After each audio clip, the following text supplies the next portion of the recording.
The bridge of the Dominion's Pride hummed with quiet efficiency. Admiral Zethkar stood at the center of the massive command deck, his forearms folded across his chest as he watched the stars through the viewport. His crystalline skin caught the light from the ship's displays, creating small rainbows that danced across his uniform. For 3,000 years, the Catharian Empire had ruled the galaxy. Their warships were the most advanced in known space, their technology beyond anything other species could imagine. The Dominion's Pride was the crown jewel of their fleet, a dreadnought so powerful it could destroy entire worlds with a single blast.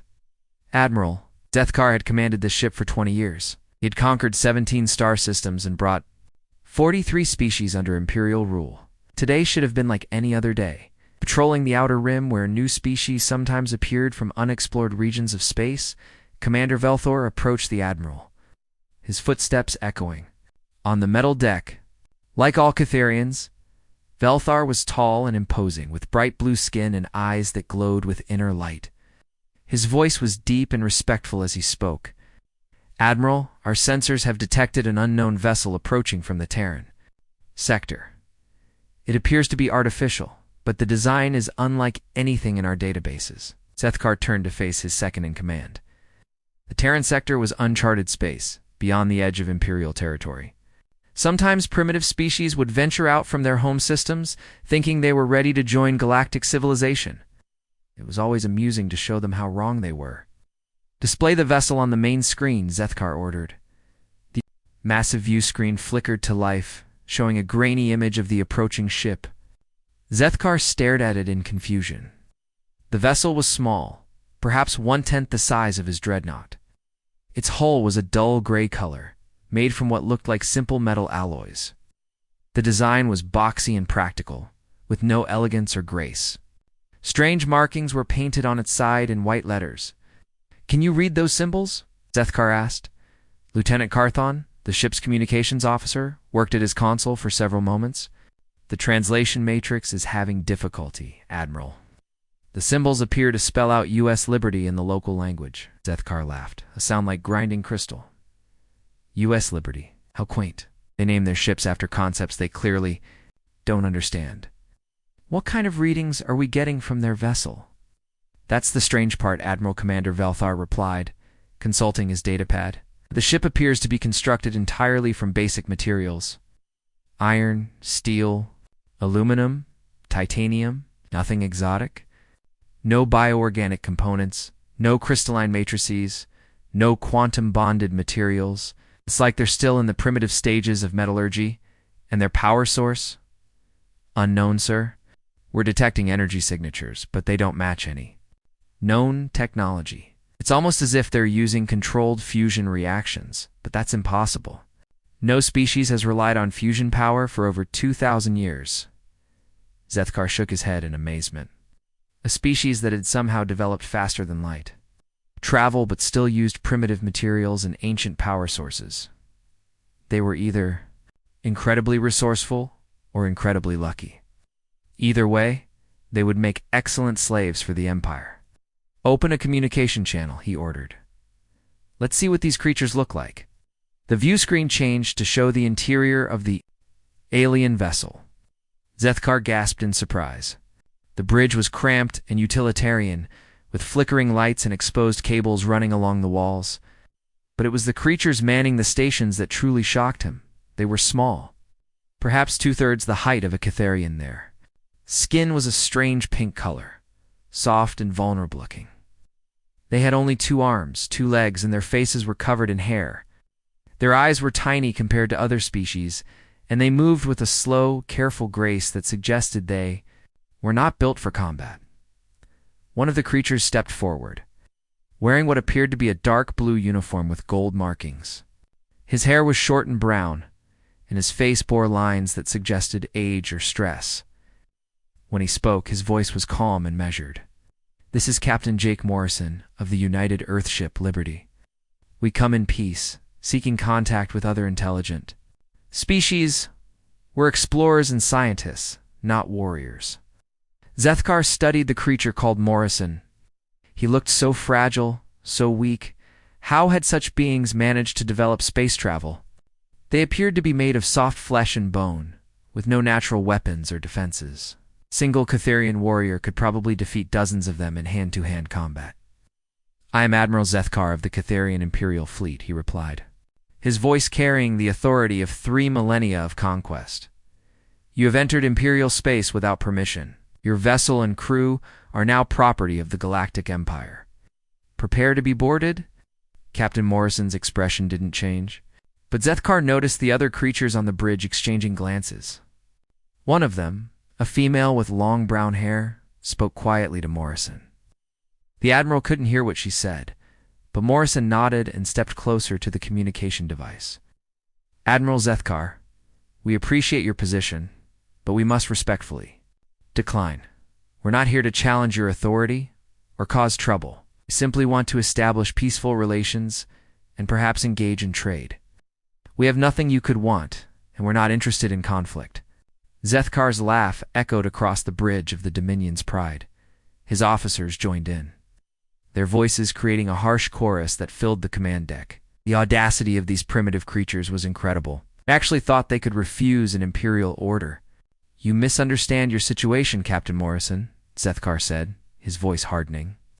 "You are not in a position to negotiate. Your species is obviously in the early stages of development. You should be honored that the Empire is willing to accept you as slaves rather than simply destroying you."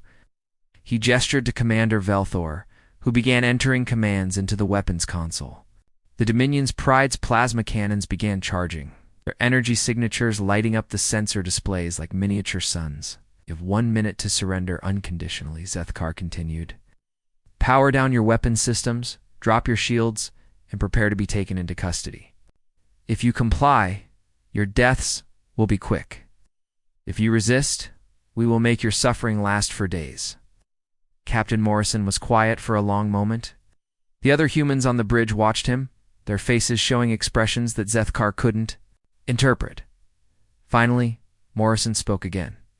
"Admiral, I'm going to ask you one more time to reconsider. We don't want to fight you, we don't want anyone to get hurt. But we won't surrender our freedom or our ship. If you attack us, we'll defend ourselves." Zethkar couldn't believe what he was hearing. These tiny, weak creatures were actually threatening him.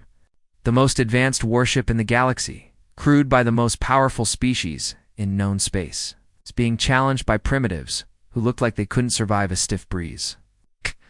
"Your minute is up," he said, his voice cold as space itself. "Commander Velthar, target their engines. Let's disable them first so we can take prisoners." "Weapons locked and ready, Admiral?" Zethkar looked at the pathetic human ship one more time. Such a waste. These creatures might have been useful as servants if they had been more reasonable. Now they would serve as an example to other species who might think about defying Imperial authority. Fire. The words had barely left his mouth when something impossible happened. The human ship simply vanished. One moment it was there, clearly visible on the sensors, and the next moment it was gone. The plasma bolt that should have crippled their engines instead passed through empty space. "What happened?" Zethkar shouted. "Where did they go?" Lieutenant Carthon frantically worked at his console, his 4 hands dancing over the controls. "Admiral, I'm reading massive energy spikes from multiple locations. The ship appears to be moving faster than our sensors can track. That's impossible. No ship can move that fast in normal space." Before anyone could respond, the human vessel reappeared directly above the Dominion's Pride, so close that Zethkar could see details of its hull through the viewport. Then it vanished again, reappearing off their starboard side. Captain Morrison's voice crackled over the communication system, calm and professional despite the impossible maneuvers his ship was performing. "Admiral Zethkar, this is your final warning. We don't want to fight, but we will protect ourselves. Stand down your weapons and let us leave peacefully." Zethkar stared at the view screen in disbelief. The small, weak creatures in their primitive ship had somehow made his most advanced warship look like a clumsy giant. His mind struggled to process what he was seeing. This couldn't be happening. It had to be some kind of trick. "All ships open fire," he commanded, his voice shaking with rage. "Destroy them." The bridge of the Dominion's Pride erupted in chaos as Admiral Zethkar's battle group opened fire. 23 of the Empire's most advanced warships unleashed a barrage of plasma fire that could have destroyed a small moon. The space around the human vessel lit up like a deadly fireworks display, each bolt containing enough energy to vaporize a city. But the UES Liberty was no longer where the sensors said it should be. Commander Velthor stared at his tactical display in confusion. The targeting computers showed the human ship in 12 different locations at once, each reading appearing and disappearing faster than the Catherian mind could process. Their plasma bolts were hitting nothing but empty space. What kind of technology is this? Velthar muttered, his forehands dancing across the control panels. No ship can move like that. Admiral Zethkar watched through the viewport as the small human vessel seemed to dance between the deadly energy beams. It moved with impossible grace, sliding through gaps in their fire that seemed too small for anything larger than a fighter craft. Yet somehow this bulky, primitive-looking ship was avoiding the concentrated fire of an entire Imperial battle group. On the communication screen, Captain Morrison remained calm despite the deadly light show surrounding his vessel. He turned to speak with someone off-screen, his voice barely audible over the sound of his ship's engines. "Lisa, how are we doing on power?" A woman's voice answered from somewhere on the human bridge. "Quantum displacement drive is running at 60% capacity, Captain. We can maintain these maneuvers for another hour without strain." "Good. Ryan, prepare defensive countermeasures, but do not fire unless I give direct orders." "Understood, sir. Weapons remain on standby." Admiral Zethkar couldn't believe what he was hearing. The humans were treating this like a training exercise. They spoke in calm, professional tones, while his entire battle group tried to destroy them. How were they so confident? Their ship looked like it was built from scrap metal and hope. "Sir," Lieutenant Carthon called out from his station, detecting massive gravitational distortions around the human vessel. "It's like they're bending space-time itself." "That's impossible," Commander Velthor replied. "Only the ancient races had that kind of technology, and they disappeared thousands of years ago." The human ship suddenly stopped moving, hanging motionless. In space directly in front of the Dominion's Pride, for a moment, Zethkar thought their strange drive system had finally failed. He opened his mouth to order concentrated fire on the stationary target, then the Liberty's hull began to shimmer. The metal surface rippled like water, waves of distortion flowing across the ship from bow to stern. The energy readings from the vessel spiked beyond anything the Catherian sensors could measure. The very fabric of space around the human ship seemed to bend and twist. "All ships concentrate fire on that vessel now," Zethkar shouted. "Whatever they're doing, don't let them finish." Every weapon in the battle group focused on the motionless human ship. Plasma cannons, particle beams, and fusion torpedoes converged on a single point in space. The combined firepower was enough to crack the crust of a planet. The energy beams struck the Liberty and simply vanished. They didn't bounce off shields or get absorbed by armor. They disappeared completely, as if they had never existed. The ship continued to shimmer, undamaged and apparently unaffected by the massive assault. Captain Morrison's voice came over the communication channel, still unnaturally calm. "Admiral Zethkar, you're wasting your ammunition. Our defensive systems can absorb energy attacks indefinitely. Please cease fire before someone gets hurt." "It's possible," Zethkar whispered. "No defensive system is perfect. Everything has limits." If to prove the human captain's point, the Liberty began moving again. But this time it didn't just dodge the incoming fire. The ship seemed to phase in and out of normal space, appearing solid one moment and translucent the next. Plasma bolts passed through its hull without causing any damage. Chief Engineer Lisa Parker's voice could be heard clearly over the open channel. "Captain, the quantum field generators are working perfectly. They're phasing between dimensional layers, faster than their targeting systems can compensate for." "Thank you, Lisa. Ryan, what's our tactical situation?" Lieutenant Commander Ryan Brooks replied from what sounded like the weapons station. "Sir, I'm reading 23 hostile vessels in attack formation. Their weapons are primitive but numerous. I could disable their entire fleet with a single barrage, but that would likely result in casualties." Admiral Zethkar felt his blood turn cold. The human tactical officer was discussing the destruction of an entire Imperial battle group like it was a minor inconvenience. These creatures had to be bluffing. No single ship could defeat 23 advanced warships. Captain Morrison Zethkar said, his voice strained. "What are you?" The human captain looked directly at the communication screen, his expression serious, but not hostile. "We're explorers, Admiral. We come from a world called Earth, about 50 light years from here. We've been traveling through space for only a few decades, but we've learned to adapt quickly. Your technology is impossible. No species develops faster than light travel and dimensional manipulation at the same time. It takes millions of years of evolution." Morrison smiled slightly. "Perhaps your species developed differently than ours.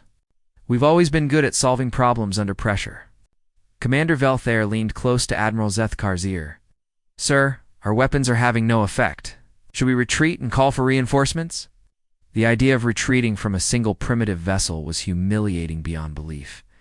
Zethkar had built his reputation on never backing down from a fight, but he was also a practical military commander. If conventional weapons couldn't touch the human ship, perhaps it was time to try unconventional methods. "Launch antimatter torpedoes," he ordered. "Full spread, maximum yield." The weapons officer hesitated. "Sir, antimatter weapons at this range could damage our own ships. Do it." 24 antimatter torpedoes launched from the Imperial battle group, each one containing enough destructive power to level a mountain range. They streaked toward the Liberty, their guidance systems locked onto the human vessel's energy signature. "Captain." Morrison's expression changed for the first time since the battle began. He looked concerned, but not afraid. "Ryan, they're using antimatter. That's different from energy weapons." "I see them, Captain." "Antimatter will interact with our hull regardless of dimensional phasing. Permission to return fire?" Morrison was quiet for several seconds. Admiral Zethkar could see the human captain weighing his options. Finally, Morrison nodded. "Permission granted. Disable their weapon systems only. No casualties if possible." "Understood, sir." The Liberty's hull opened in several places, revealing weapon ports that had been hidden beneath the ship's plain exterior. But instead of the energy weapons that every spacefaring species used, strange metal objects emerged from the openings. They looked like simple tubes, crude and basic, compared to the elegant plasma cannons of the Imperial fleet. "What are those supposed to be?" Commander Velthair asked. His question was answered a moment later when the human weapons fired. There was no brilliant flash of energy, no dramatic beam of light. Instead, the weapons made a sound like thunder, and something invisible streaked toward the Imperial ships faster than the eye could follow. The first Catharian cruiser. The Stellar Vengeance simply exploded. One moment it was there, its shields, at full power and its armor intact. The next moment, it was an expanding cloud of debris and atmosphere. The explosion was so sudden and complete that the ship's crew didn't even have time to send a distress signal. 2 more ships died in the same way, their hulls punctured by something that passed through their shields as if they weren't there. The remaining vessels of the battle group scattered, their commanders suddenly realizing that they were facing something far beyond their understanding. "What kind of weapons are those?" Zethkar demanded.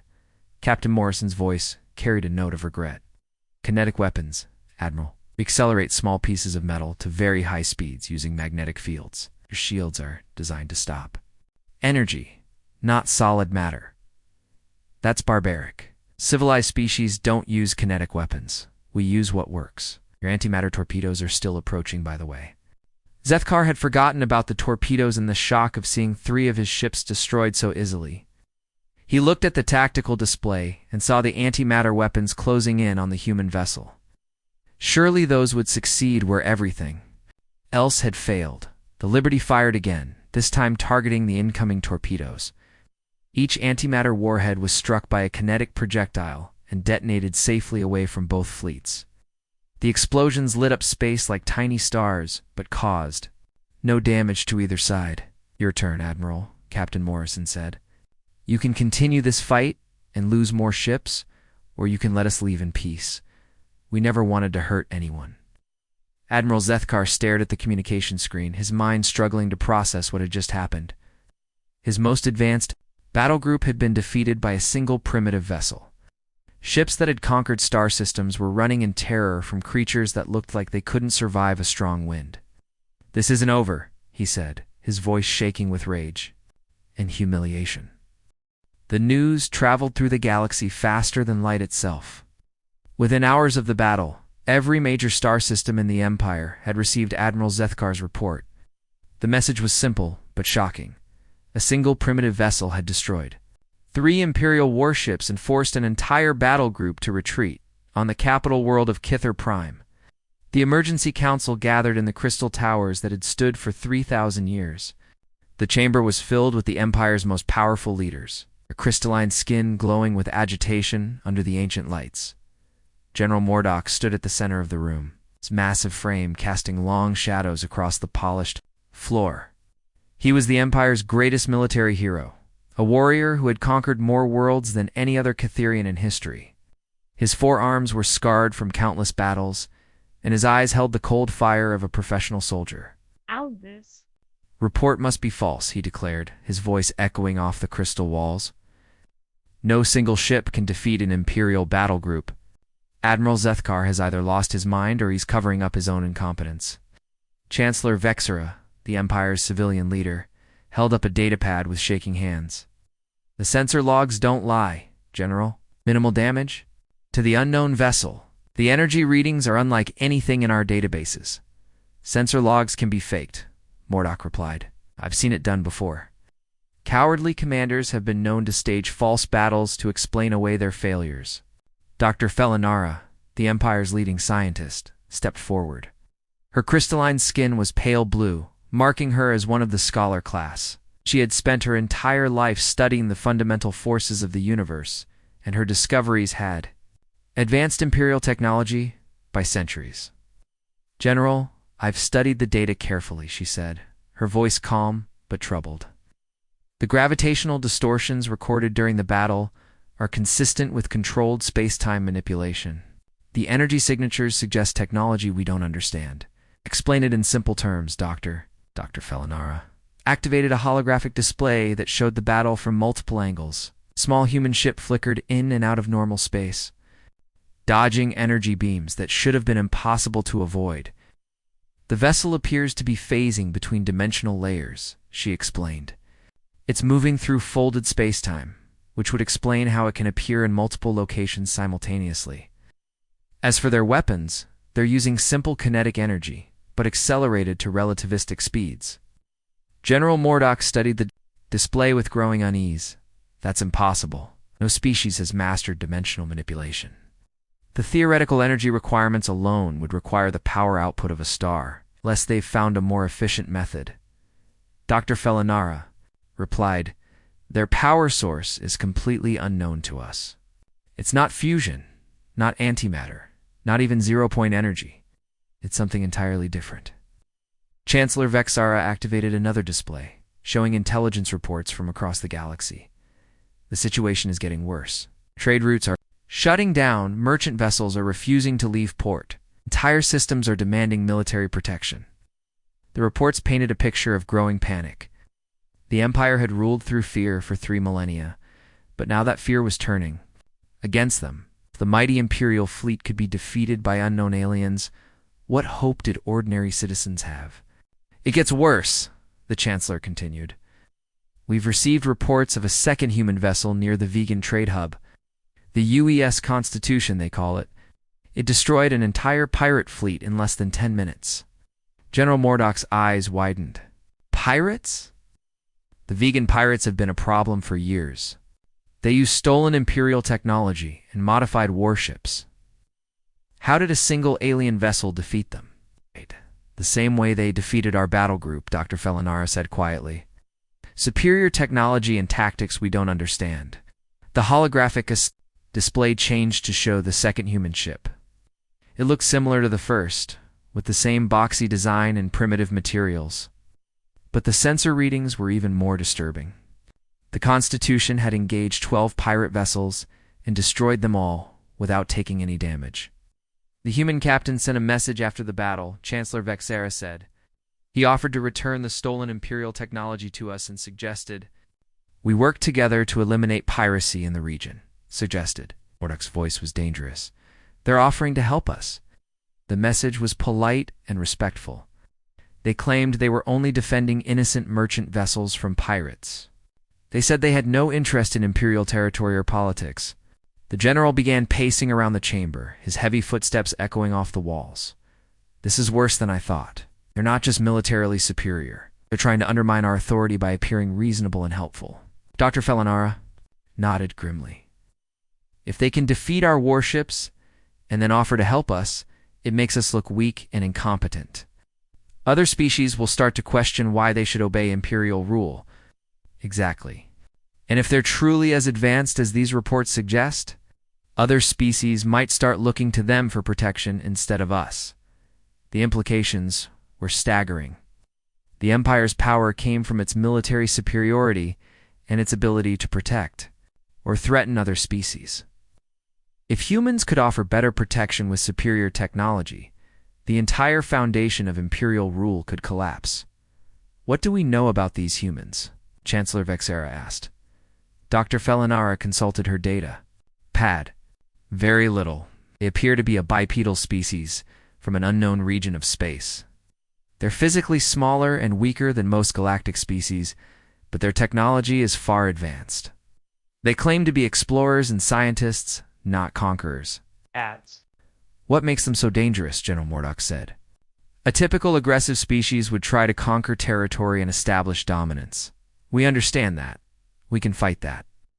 But these humans are offering cooperation and mutual benefit. They're making us look like the villains. The truth of his words hung heavy in the chamber. For 3,000 years, the Empire had maintained order through strength and fear. They conquered worlds, enslaved species, and demanded tribute from every system under their control. It was a system that worked because everyone understood the rules. But the humans were offering something different. They were demonstrating that advanced technology could be used for protection rather than conquest, for cooperation rather than domination. It was a revolutionary concept that threatened everything the Empire represented. Sir, a young aide entered the chamber and bowed. Deeply. Urgent message from the Altarian system. They're requesting immediate military assistance. They claim human ships have appeared in their space. General Mordok felt his blood run cold. Are they under attack? No, sir. The humans are offering to help repair damage from the recent solar flare. They have technology that can restore the damaged power grids on 3 planets. The silence in the chamber was deafening. The Altarians had been requesting Imperial assistance for months. But the Empire's resources were stretched thin across hundreds of worlds. Now the humans were offering to solve the problem freely, without demanding tribute or territory in return. Send the 5th Fleet to Altarian space immediately, Mordok ordered. We cannot allow these humans to establish a presence there. Sir, the Altarians have already accepted the human offer. They say Imperial forces are not needed. Chancellor Vexera stood up slowly, her crystalline skin flickering with stress patterns. General, we have a problem. If the humans continue offering assistance to Imperial worlds, we could lose control of entire systems without a single battle. Dr. Fellinara was studying her data pad with growing alarm. The energy readings from the Altarian system are extraordinary. The humans are using some kind of matter conversion technology to rebuild the damaged infrastructure. They're literally transforming raw materials into finished products at the atomic level. That's impossible, Mordok said automatically. Ads. Was everything else they've done? The scientist replied. We need to accept that these humans have access to technology we don't understand. The question is what we do about it. The general looked around the chamber at the faces of the Empire's leaders. For the first time in his long military career, he saw fear in their eyes. It's not fear of death in battle, but fear of obsolescence. Fear that their entire civilization might be primitive compared to these strange new aliens. We need more information, he said finally. I want our best intelligence agents to find out everything they can about these humans. Where they come from, how many ships they have, what their intentions really are. And if they continue offering assistance to Imperial worlds, Chancellor Vexera asked. Mordok's expression hardened. Then we'll have to stop them. no matter what it costs. As the council members filed out of the chamber, Dr. Felinara remained behind, staring at the data. Scrolling across her display, the numbers told a story that terrified her more than any military defeat. The humans weren't just more advanced than the Empire, they were more advanced than anything that should be possible. She had spent her life studying the limits of physics and technology. She knew what was theoretically possible and what was pure fantasy. But the humans were doing things that fell into the impossible category, and they were doing them with casual ease. The neutral space station called Nexus floated in the void between Imperial territory and the unexplored regions where the humans had first appeared. Built centuries ago as a meeting place for different species, it had become the galaxy's most important diplomatic hub. Today, it would host the most significant meeting in galactic history. Dr. Helen Carter stepped off the transport shuttle and looked around the docking bay with curious eyes. She was tall for a human, with short blonde hair and the confident bearing of someone used to solving complex problems. As the chief xenobiologist aboard the exploration vessel U.S. Discovery, she had studied dozens of alien species, but this would be her first face-to-face meeting with representatives of a galactic empire. The station's corridors were filled with beings from across the galaxy. Dr. Carter saw crystalline Catherians walking alongside the plant-like Verdani, while small, furry creatures that looked like walking teddy bears chatted with tall, thin aliens covered in blue scales. The diversity was amazing. But what struck her most was how they all moved aside when they saw her approaching.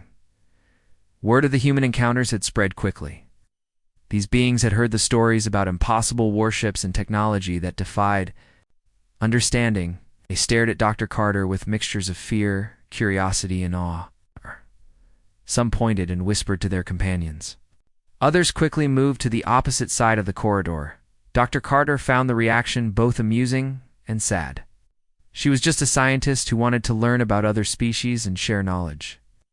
The idea that anyone would be afraid of her seemed silly. The meeting took place in Nexus Station's largest conference room.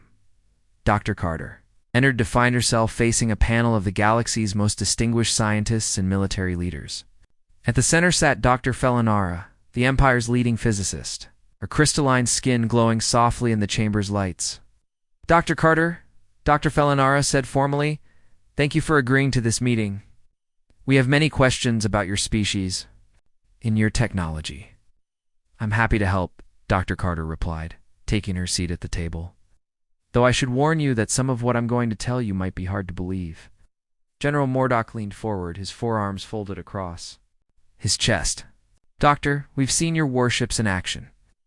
At this point, we're prepared to believe almost anything." Dr. Carter smiled. "Our ships aren't really warships, General. They're exploration vessels with defensive capabilities. We never intended to fight anyone.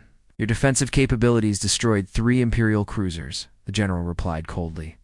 "I know, and our people regret that. Captain Morrison tried very hard to avoid bloodshed. But when you fired antimatter weapons at his ship, he had no choice but to respond." Actor. Felinara activated a holographic display showing the battle recordings. "Dr. Carter, can you explain how your vessels achieve such impossible maneuvers?" "Our sensors recorded dimensional phase shifts that should require enormous amounts of energy." "It's not really that complicated," Dr. Carter said, studying the display. "We use controlled quantum tunneling to slip between dimensional boundaries. The energy requirements are actually quite modest once you understand how to manipulate space-time directly." The scientists around the table exchanged glances. Dr. Felinara's skin flickered with stress patterns. "Doctor, controlled quantum tunneling is purely theoretical. The mathematics suggest it would require more energy than most stars produce. That's only true if you try to brute force the process," Dr. Carter explained. "We learn to work with the natural quantum fluctuations that exist everywhere in space. It's like sailing with the wind instead of fighting against it." She pulled out a small device that looked like a simple metal cube. "This is a basic quantum field generator. Every human ship has dozens of them." Dr. Felinara stared at the device in amazement. "May I scan it?" "Of course."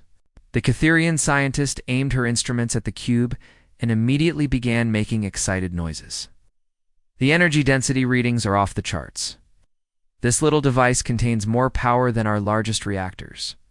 That's the other thing. We learned, Dr. Carter said, how to extract energy directly from the quantum vacuum.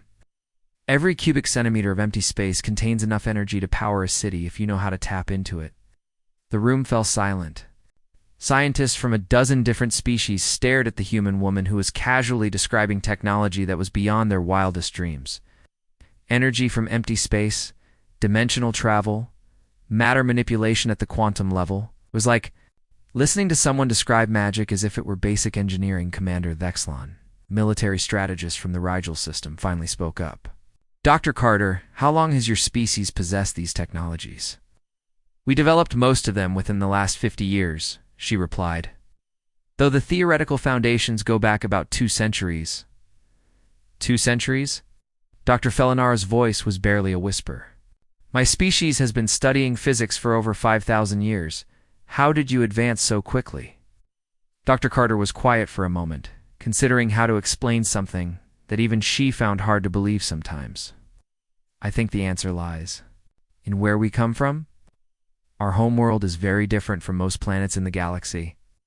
She activated her own holographic display, showing images of Earth. The assembled beings gasped at what they saw. Massive storms swirled across the planet's surface. Lightning bolts bigger than some space stations crackled through the atmosphere. Volcanoes spewed lava, while hurricanes churned the oceans into foam. This is Earth, Dr. Carter said simply. Our home.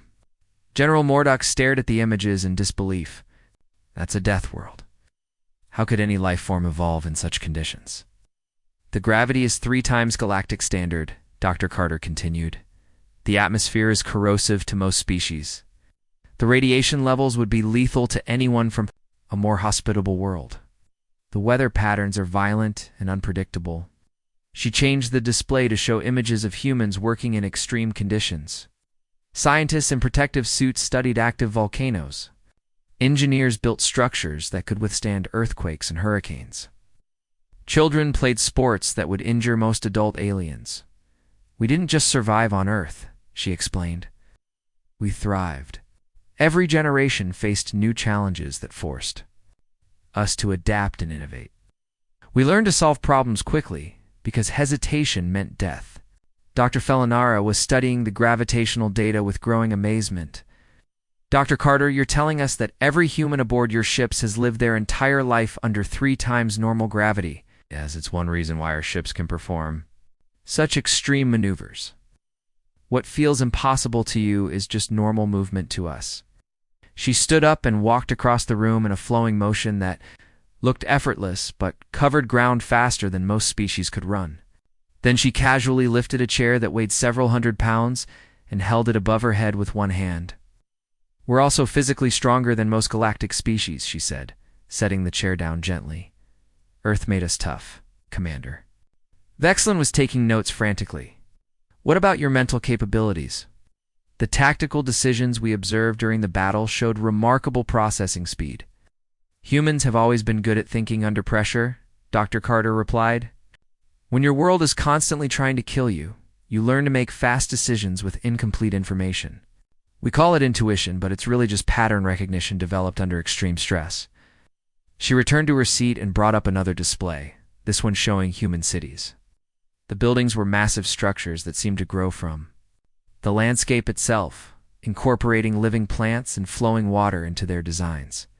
This is one of our cities, she said. We build everything to work with natural forces rather than against them. It's more efficient and creates better living conditions. The alien observers studied the images with fascination. The human cities were unlike anything they had ever seen. Instead of imposing rigid structures on the landscape, the humans had created organic designs that enhanced the natural environment. Your architecture suggests a completely different approach to technology, Dr. Felinara observed. Most species see nature as something to be controlled or overcome. You seem to view it as a partner. Exactly, Dr. Carter said with approval. Earth taught us that fighting natural forces is wasteful and ultimately futile. It's much better to understand how things work and find ways to cooperate with them. She pulled up technical specifications for human technology. That's why our quantum drives work so well. Instead of trying to force our way through dimensional barriers, we learned to slip through the natural gaps that already exist. General Mordok had been quiet for several minutes, studying the human data with the eye of a military professional. Finally, he spoke up, double quotes, "Dr. Carter, I need to ask a direct question. If your species is this advanced, why haven't you conquered the galaxy? With your technology, you could enslave every other species with minimal effort." Dr. Carter looked genuinely surprised by the question. Why would we want to do that? Conquest and slavery are wasteful. Cooperation and mutual benefit produce much better results. But your species could rule everything, the general insisted. Rule it to what purpose, she asked. We have everything we need. Our technology provides unlimited energy, matter conversion, and dimensional travel. The space near the galactic core shimmered with the largest gathering of Imperial warships in over 1,000 years. 237 vessels hung in perfect formation, their crystalline holes reflecting the light of nearby stars. At the center of this massive fleet was the Eternal Dominion, a dreadnought so large it could have housed an entire city. Supreme Admiral Kethfer stood on the command bridge, his ancient eyes scanning the tactical displays. He was old even by Catherian standards, having served the Empire for over 3 centuries. His crystalline skin bore the scars of countless battles. Splot, and his forearms moved with the practiced efficiency of a lifetime warrior. This was to be the Empire's final answer to the human problem. No more humiliating defeats. No more impossible technology making fools of Imperial commanders. Today, the combined might of the greatest military force in galactic history would crush these upstart aliens once and for all. Admiral, Commander. Yexel reported from the sensor station, "We're detecting 12 human vessels approaching from the outer system. They're maintaining standard approach vectors." Kethfer studied the tactical display with satisfaction. 12 ships against 237. Even with their advanced technology, the humans couldn't possibly survive such overwhelming odds. Mathematics alone would ensure Imperial victory. "Open a communication channel," he ordered. Let's "See if these creatures are ready to surrender." The main view screen flickered to life, showing the bridge of the lead human vessel. A woman in a blue uniform stood at the center of the command deck, her short gray hair and calm expression giving her an air of quiet authority. Her name, according to Imperial intelligence, was Admiral Patricia Hayes of the UES Endeavour. "Supreme Admiral Kethfer," she said with a polite nod. "I'm Admiral Hayes of the United Earth Exploration Fleet. I understand you wish to speak with us." Kethfer was surprised by her calm demeanor. Most species faced with such overwhelming odds would be either begging for mercy or raging with desperate defiance. This human seemed almost relaxed, as if she were attending a routine diplomatic meeting. "Admiral Hayes," he replied, his voice carrying the weight of 3 centuries of command. "You and your species have caused considerable disruption to galactic order. The Empire has decided that this situation cannot continue." "I'm sorry to hear that," Hayes said sincerely. "We've tried very hard to avoid conflict. Our only goal is peaceful exploration and scientific exchange. Your goals are irrelevant. You possess technology that threatens Imperial security. You will surrender your vessels and submit to Imperial authority, or you will be destroyed." Admiral Hayes was quiet for a moment, her eyes moving across displays that Kethfer couldn't see. When she spoke again, her voice carried a note of sadness. Admiral. "I'm going to make you an offer. One final chance to avoid bloodshed. Humanity proposes the creation of a new galactic confederation where all species participate as equals. We're willing to share technologies that could eliminate scarcity, cure diseases, and allow safe, faster-than-light travel for everyone." Kethfer laughed, the sound echoing across his bridge. "You're offering to share your technology?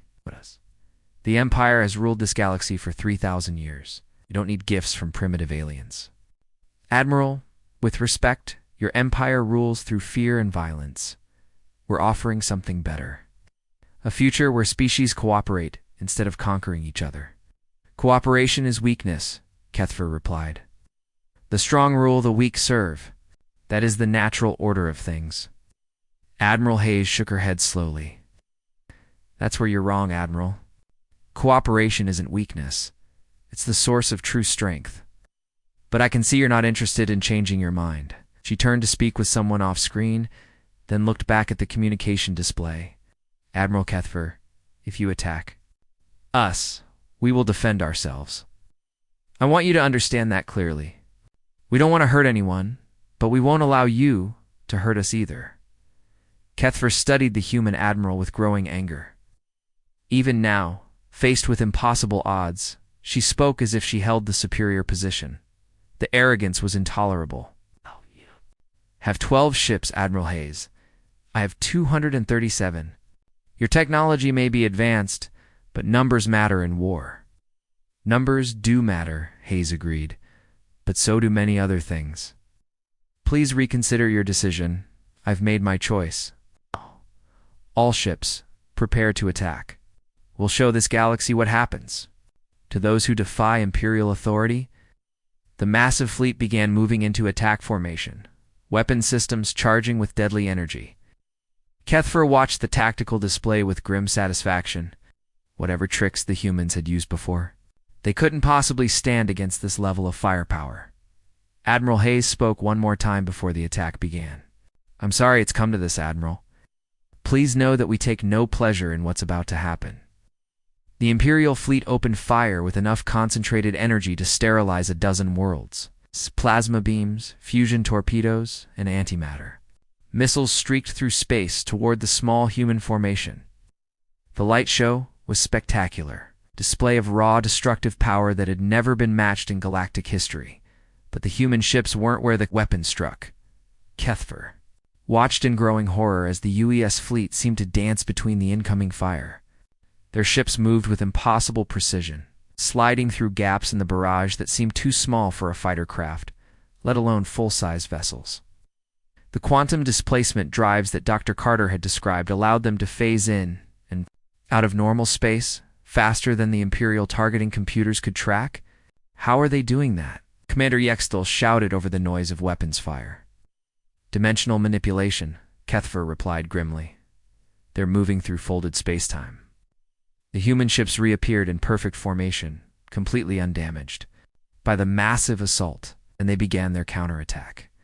But instead of the kinetic weapons that had destroyed Admiral Zethkar's ships, the humans used something completely different. Beams of energy struck the Imperial vessels, but instead of causing explosions, they seemed to turn the Empire's own technology against itself.